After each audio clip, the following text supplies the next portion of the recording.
অনেক শুনেছি আমি আগের দিনের মানুষ নাকি জিন পুষতো। এই ঘটনাটি একটা আপু পাঠিয়েছে, ওনার মতো আমি বলার চেষ্টা করছি। ঘটনাটা আমার নানুর সাথে ঘটে যাওয়া একটা ঘটনা। ঘটনাটি প্রায় 60 বছর আগের। তখন আমার নানুর বয়স 12 কিংবা 14 বছর ছিল। আমার নানুর দাদার ভাই মানে আমার নানুর ছোট দাদা জিন পালতেন। জিনগুলো থাকতো বাড়ির ওইখানে শেওড়া গাছে। আর আমার নানির দাদিমা যদি কোনো পিঠা কিংবা মিষ্টি জাতীয় জিনিস বানাতো, তাহলে শেওড়া গাছের নিচে গিয়ে দিয়ে আসতো।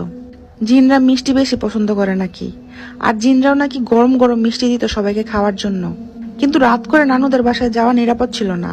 কেউ রাতে বেড়াতে গেলে জিনগুলো নাকি খুব জ্বালাতন করত। জিনদের ব্যাপারে শুধু আমার নানুর দাদা, দাদার ভাই, দাদি আর আমার নানুর বাবা মাই জানতো।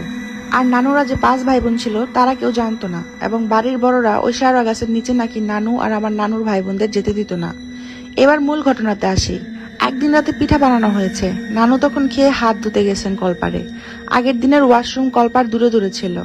আমার নানু দেখে চাঁদের আবছা আলোতে আমার নানুর দাদি এক গামলা তেলে ভাজা পিঠা নিয়ে ওই শেওড়া গাছের দিকে যাচ্ছে। তখন নানি ভাবে আমাদের সেই দিকে যেতে দেয় না, গেলে বকাঝকা করে, অথচ নিজে যাচ্ছে, তাও আবার পিঠা নিয়ে। তখন নানি পিছনে পিছনে গিয়ে দেখে পিঠাগুলো গাছের নিচে রেখে চলে আসছে। তখন নানু চিন্তা করে এতগুলো পিঠা রেখে চলে যাচ্ছে, আমি গিয়ে কয়েকটা নিয়ে আসি। তাই ভেবে ওইদিকে হাঁটা দিলে হঠাৎ দেখে কই থেকে যেন অনেক লম্বা সাদা পোশাক পরা মানুষের মতো, কিন্তু পুরোপুরি মানুষ না, 4 জন ওখানে আসে আর পিঠা খাওয়া শুরু করে, এবং তাদের নিজস্ব কোনো ভাষায় কথা বলে।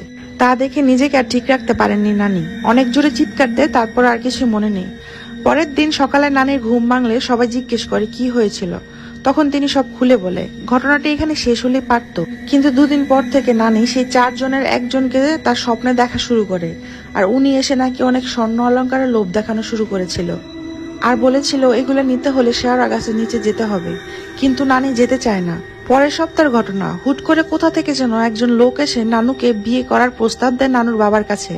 কিন্তু নানুর বাবা অচেনা লোকের কাছে মেয়ে বিয়ে দিতে চায় না, আরো অনেক কথা শোনায়। তাই সেই লোকটি নানুর বাবাকে অনেক জোরে থাপ্পড় মেরে উধাও হয়ে যায়, আর নানুর বাবা ওইখানে জ্ঞান হারায়।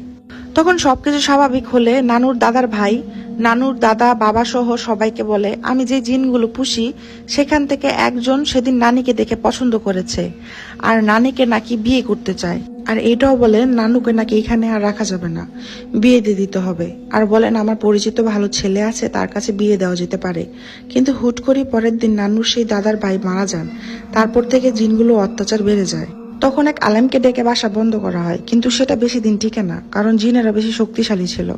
পরে নানুকে অনেক কষ্ট করে বিয়ে দেওয়া হয়, তারপরও অনেক ঝামেলা করে বিয়েতে আসা সবাইকে ভয় দেখায়, কোনো মতে বিয়ে শেষ করে। পরে নানুর বাবার পরিচিত কবিরাজকে ডেকে জিনগুলো